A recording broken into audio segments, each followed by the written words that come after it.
Today we're back with a new purchase. Technically speaking, I did not buy an Escalade. I bought a love letter for $875 that was attached to the Escalade. So here it is, my $875 Escalade. And really the only reason I bought this, I don't need an Escalade and I don't want an Escalade, but I bought it because there was a letter in the back. And I found the restraint to not read the letter until I bought the vehicle. I thought it wasn't fair to kind of go through somebody else's property and read something personal. So I decided to buy the vehicle just for this letter so that I could read it, which is attached to, I thought it was attached to some dirty underwear. It's actually just some kind of a rag. The letter's a bit ripped up, but anyway, so many of you said that you wanted to see the letter. You wanted me to read the letter. Can I get this off of here? It'd be easier if I didn't have this thing attached. Wow, that is on there good. They use like Gorilla Tape or something. So anyway, now this is my property. All right, I'm not violating any rules. This belongs to me. This letter is mine. Everything in here is mine, including, we'll show you the rest, but there are some drug paraphernalia left in here, and we probably ought to get that out before we go for a drive. So I'm fairly certain some of the people may have been tweakers, right? So this is a theft recovery, meaning it was stolen. In fact, it still has the writing on the back windshield from the Oklahoma City Police Department impound. That's what OCPD IMP stands for. There's like, I don't know, a ticket number or something, the last digits of the VIN, no key, that's what NK stands for. RS, I have no idea what that stands for. And then the date, 7/18 to 23, is when the police probably pulled over whoever was driving this, the people that allegedly stole it.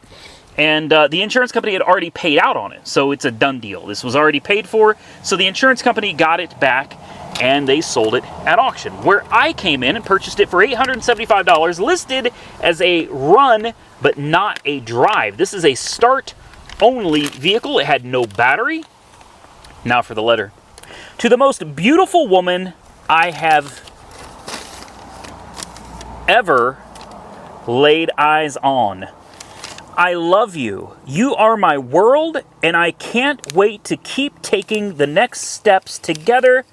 I will cherish each big or little move it's the largest, most important step of our lives, even if it's to move to another spot to color. To color? I love you.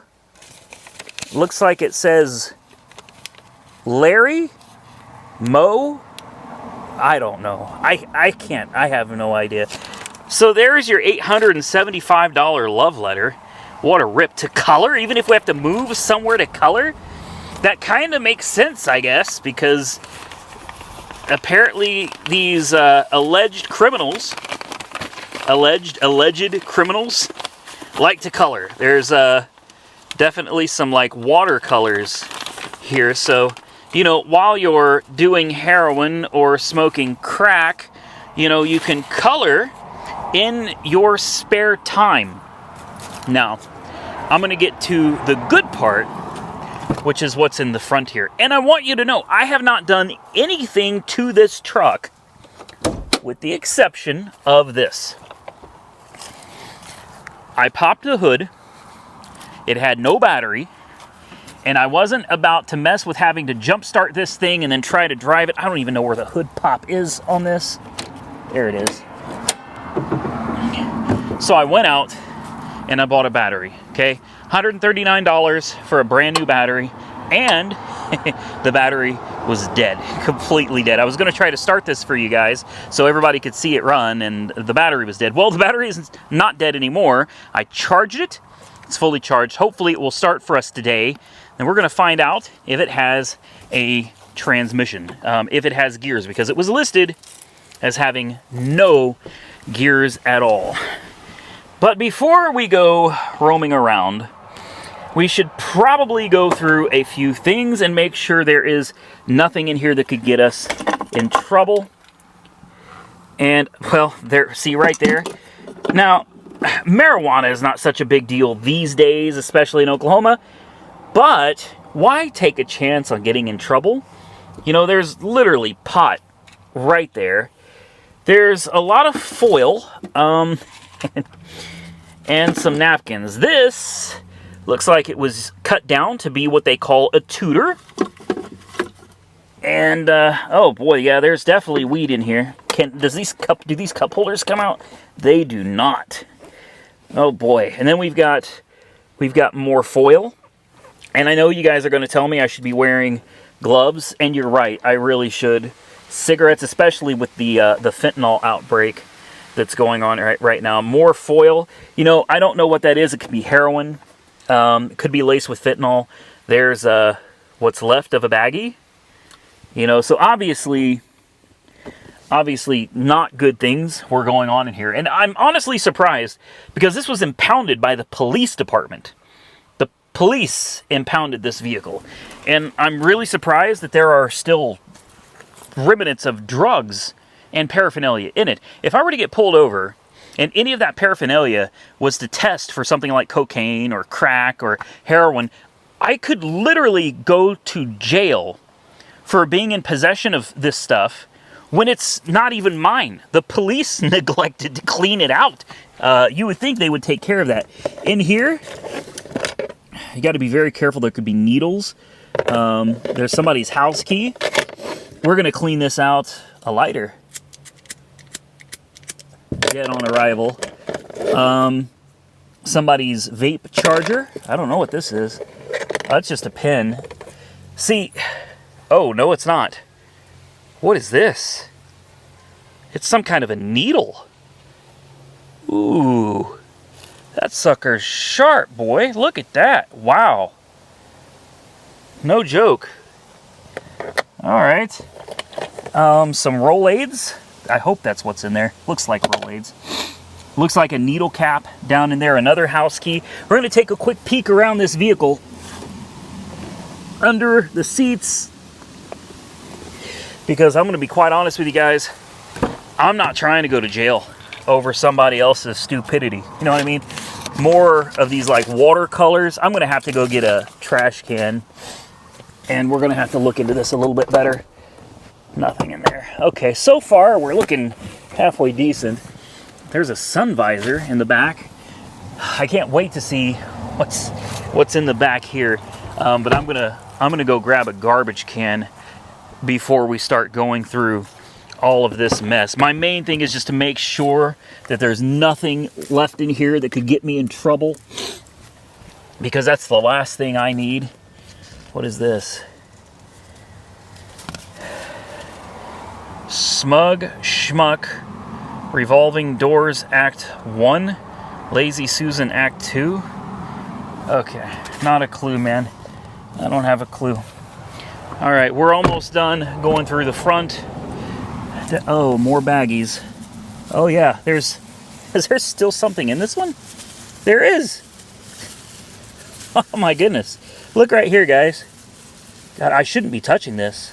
There is, I know this isn't much, minuscule amounts. That's marijuana. You know, if you don't have a prescription for it here in Oklahoma, it is still illegal. So you got to be careful. I got to be careful reaching down in here.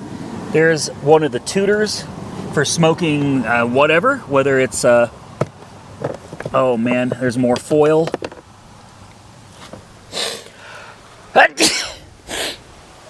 I'm not sure what happened here. I don't know what that is, but okay. Lots of foil down here. I need to get a vacuum in here and clean this out, guys. Yep. Wraps. Chocolate chip cookie.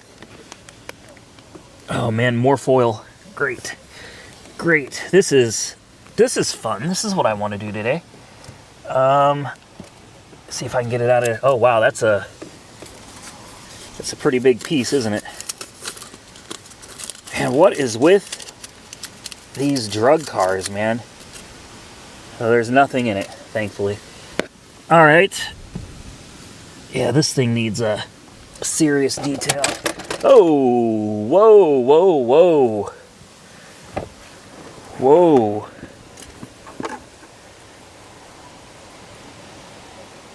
Okay.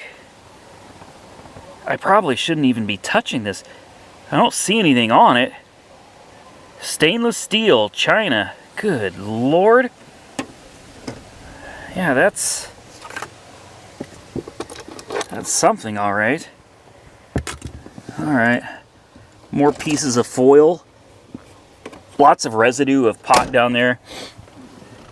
Yeah, I need to hit this thing pretty hard with a vacuum cleaner, guys. Golly. You never know what you're going to find in these vehicles. All right, here's what I'm going to do. It will be easier. This is where the tow truck dropped it off. They dumped it right here. It has not moved since it was dropped off. I have not cheated and test driven it. Here's where they tore up my yard a little bit and just kind of rolled this thing off back here. So I'm going to close it up. Should probably close that a little better. We're going to move it up towards the house. And we know that it will move. We don't know if the gears are good. The transmission could be totally shot for all we know, but we know that it will move because when we found this out at the Copart yard, we put it in gear and it did go forward and backward. Where's the keys? Another thing we noticed at the Copart yard was that all these gauges, these are all dead. There's no protective cover over it. That came on for a minute, but it doesn't tell you the mileage. Like, nothing works, guys. No way the battery's dead again. Are you serious? Oh, boy. I put a jump on it. Fired right up with a jump. But like I said, we've got no gauges. Like, none. Nothing works. I don't know how much gas there is. Oil pressure, you can just make it whatever. Let's do 80. And gas? Well, half a tank sounds good. Voltage? Sure. 14. Temperature? Normal. Trans temp? Normal. And speed? Let's do 120. Let's move this thing over there and let's clean this out. All right, so it runs great. It's got the 6.0 liter Vortec. It's got cold air conditioning. Radio? Oh, that's tuner? Oh, there it is. Participation may vary. Cannot be combined with any other offer. Radio sounds pretty good, too. All right, well, this is the first time moving it from where the tow truck dropped it off. So I expect we'll have no issue getting it over to the garbage can. The question is when it comes time to actually drive it, will it have gears or will it not? I mean, it seems to move just fine. Steering wheel looks like it may be a little crooked. And the brakes work good. And like I said, the AC is nice and cold. I might want to bring a gas can with me for this test drive, because I obviously have no way of knowing how much gas is in this thing. I'm going to leave it running, I guess, for a little bit. Let's let the engine warm up. And we'll also hopefully be charging that battery. I've got my booster pack with me. We'll bring that along. We need to empty all of this stuff out, and we need to see what is in the back. So why don't we do that now? I've got a dealer tag on it, so we're good to go there. Just bring the garbage can over and let's try not to get poked, shall we? A bunch of rags. Oh, that one. Okay. Sticky stuff. Gloves. Okay. Comet with bleach. I'm starting to wonder, are we going to find blood in here? Yeah, I don't know, guys. Boy, tons of rags. Nasty, nasty rags. So far, nothing particularly interesting. Ooh, look at this. A belt buckle. Oh, I actually kind of like that. The right to bear arms, an American heritage. Guard it or lose it. I actually like that. I'm gonna I'm gonna leave that. I'm gonna hold on to that. Yeah, this is Gorilla Tape. They stuck Gorilla Tape everywhere in here. And here's something else that's interesting, guys. Look at all this splattered all over the wall and up here too. More Gorilla Tape. Boy, I hope something bad didn't take place in here, you know. Let's move these seats. I definitely want to put these seats back once we get this thing cleared out here. Oh, what is that? Is that a tampon? Oh man, there's the center console. I definitely want that. Oh, this is disgusting. Oh wow, the plates that used to go to it, they just expired too. A handicap placard. Now that comes in handy, guys. It expired in August of 2019. Darn. Hey, we'll hold on to it. Somebody could use it. I'm kidding. All right, let's see what else we got back here. A roll of paper towels. Those are handy, but I really don't want anything out of this other than the belt buckle. Yeah, this is gross. There's the love letter. You know, I ought to keep the love letter. I'll keep the love letter. We'll leave this stuff in here, I guess. I don't know if I'm supposed to throw that handicap placard away. It's expired. So I guess we'll go ahead and just throw the handicap. We'll throw that away. It's no good. So I don't think anybody's going to be using it. More junk. It looks like it's all just junk. All right. So is that it? Another charging cable. Probably keep those, but I'm going to throw those away too. Good deal. So it looks like there's nothing left in here that's going to get me, make sure we don't have anything hiding, you know what I mean? Like I said, it'd be my luck. I go out on a test drive, I get pulled over, and there's something illegal.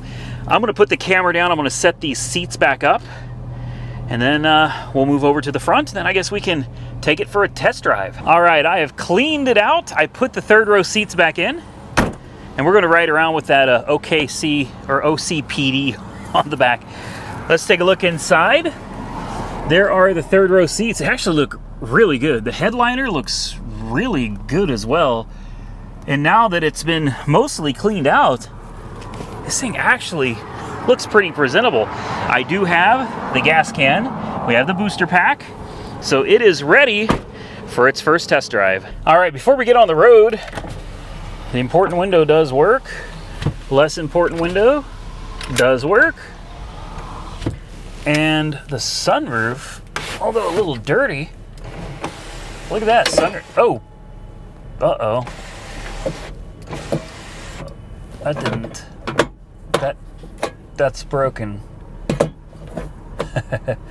Okay, I'll figure that out. There we go. Okay, it does work.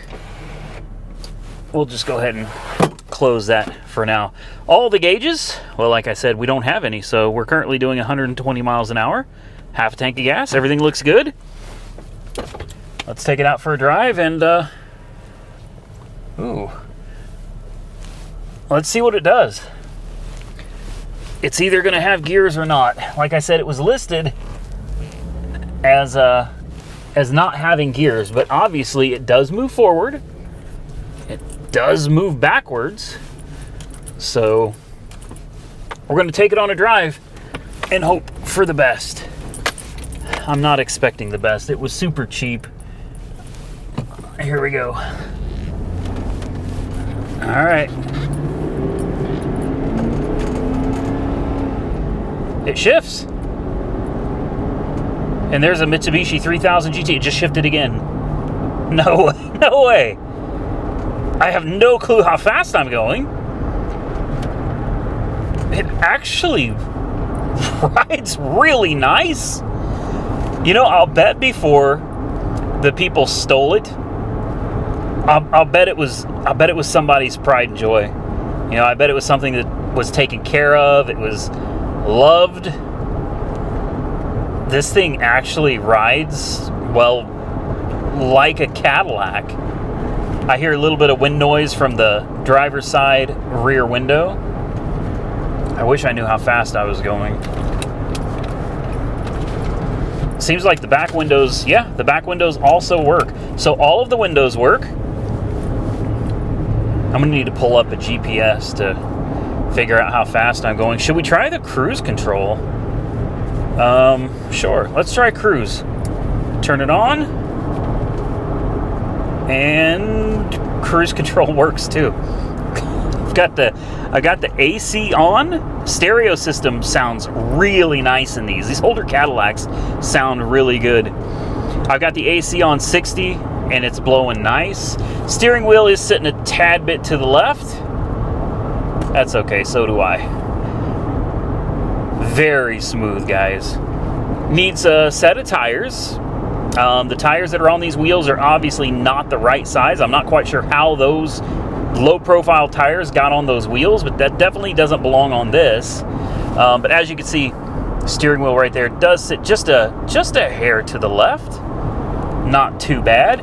It's a 10-mile run all the way up to the stop sign and all the way back. And that's how I test these vehicles out when I first get them, to see if they're going to be reliable or not. If you can jump in them and go 10 miles, then they're probably all right. Still, cruise control is going. I've already ordered a new instrument cluster for this. These instrument clusters are ridiculously expensive.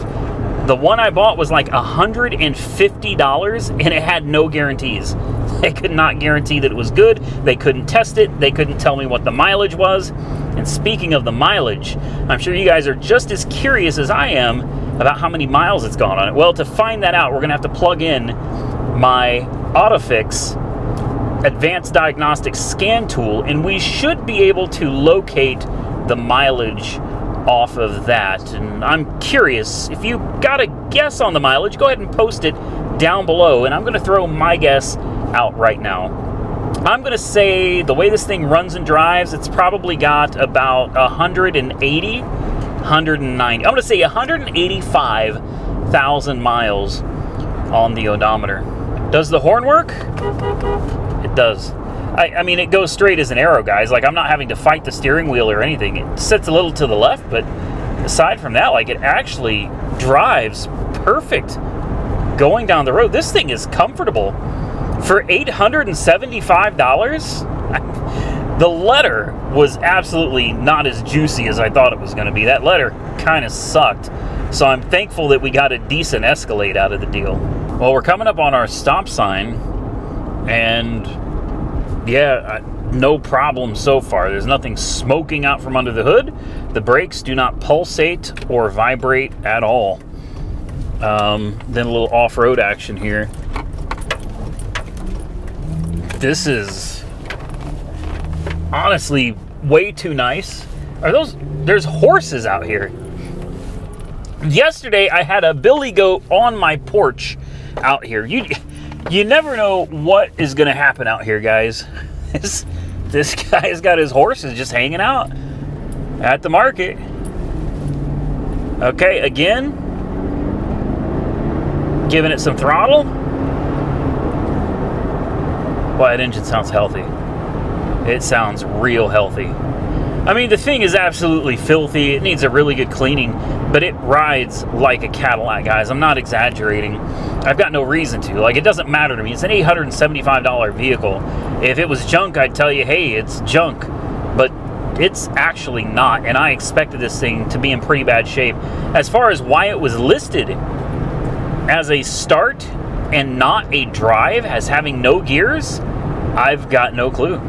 None, because obviously, you know, if this thing makes it back, we went 10 miles at highway speeds going 60 or above with no issue at all.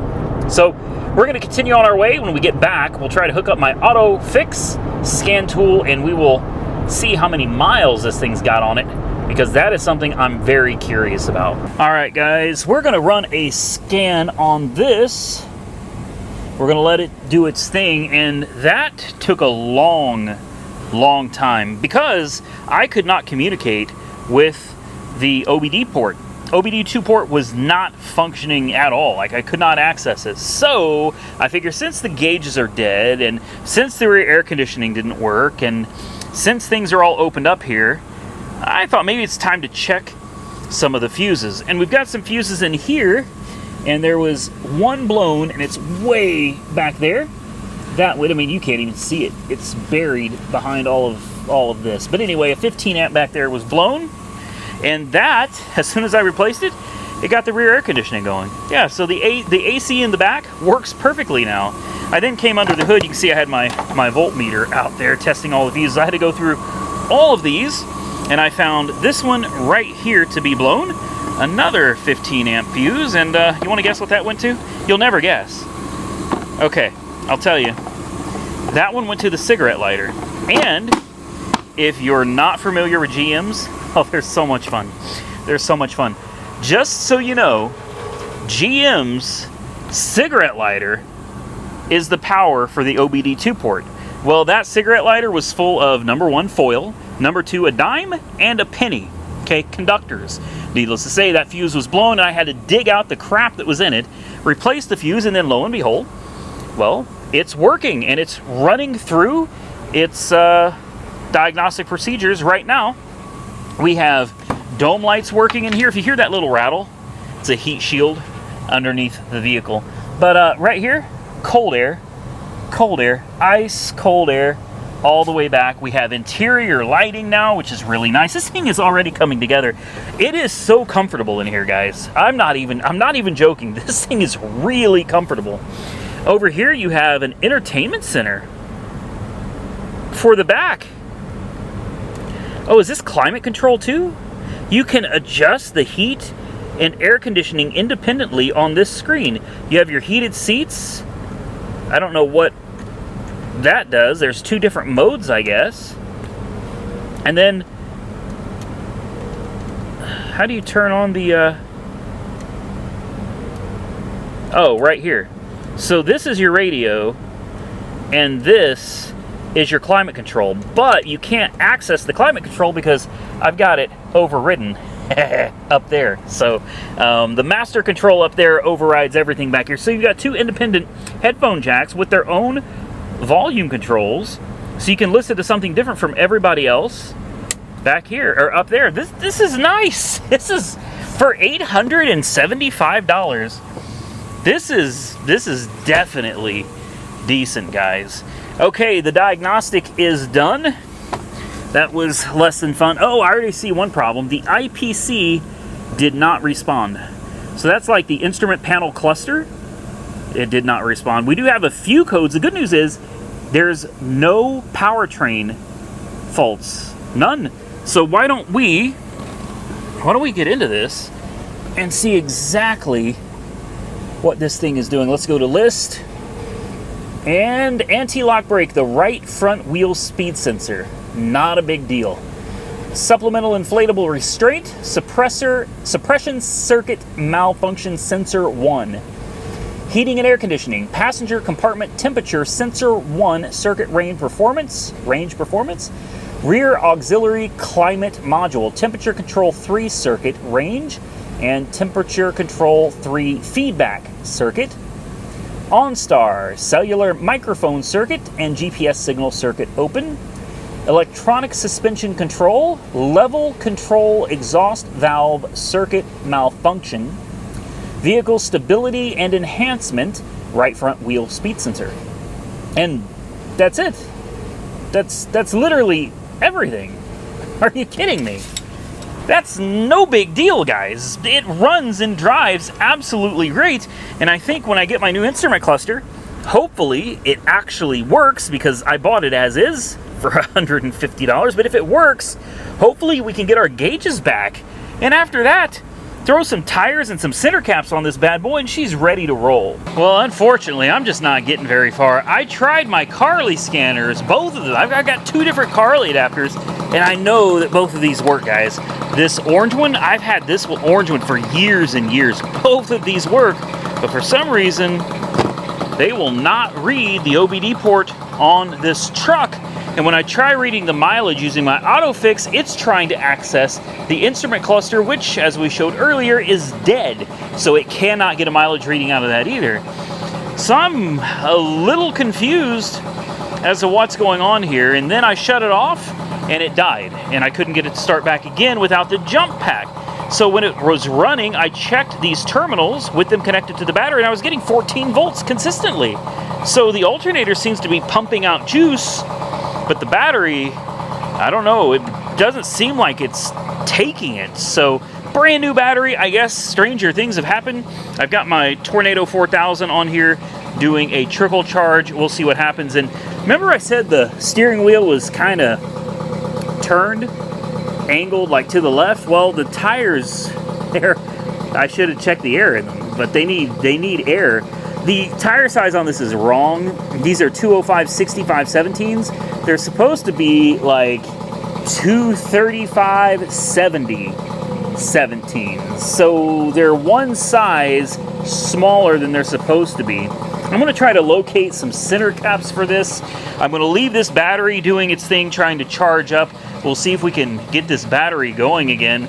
And then we'll come back when I get a new instrument cluster. We'll plug it in, and hopefully we can get something working here. I cleaned off all the writing because truthfully, I have absolutely no use for this. I just wanted it to kind of see what was in it and to find out if it actually drove. Well, it does, and we've got almost everything working now. So it's just a matter of buttoning up a few minor things like some used tires, some used center caps, a used instrument cluster. We'll button this thing up, put it back together, get this battery situation figured out, and then I'm probably just going to send this down the road. I definitely want to clean those headlights though and get rid of these dorky looking fog lights down there. Those things look absolutely hideous. But I think with just a few minor tweaks, we can have this thing looking pretty good. This right here, my grandfather's Jawa Babetta 210 single-speed sport line.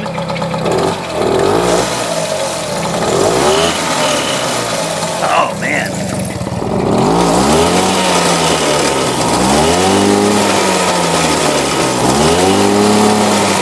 Oh.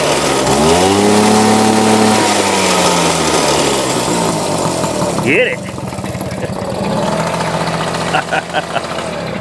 I'm gonna die, man, from carbon monoxide poisoning.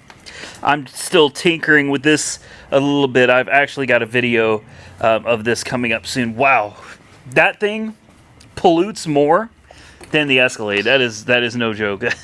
That is really bad, guys. I think that's gonna be it for the video. I know some of you were wondering about Monkey Wrench Mike. He did not make it down, unfortunately.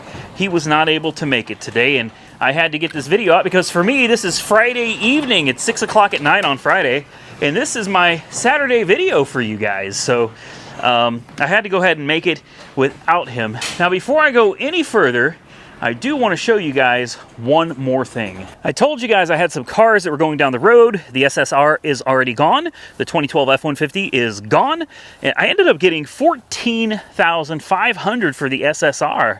And I got like $5,800 out of the 2012 F-150. Well, I've had a lot of you asking about the Raptor. And as much as it kills me to let it go, what I'm trying to do right now is unload the vehicles that I have the most money invested in, and the Raptor is next. The Raptor is next. Like most of you know, I paid $14,000 for this Raptor. I ended up spending $1,000 putting new wheels and tires on it. I spent, I don't know, a couple hundred on a new screen, so the touch screen works. It was $40 for the Ford emblem, yada, yada, yada. I went and I put some money on it. The front bumper was almost $1,000 by itself. It is a solid. We put an oxygen sensor in it. No check engine lights, no warning lights. I've put almost 1,000 miles on this, and I've towed with it, and I've managed to maintain close to 13 miles a gallon out of this 6.2 liter Raptor.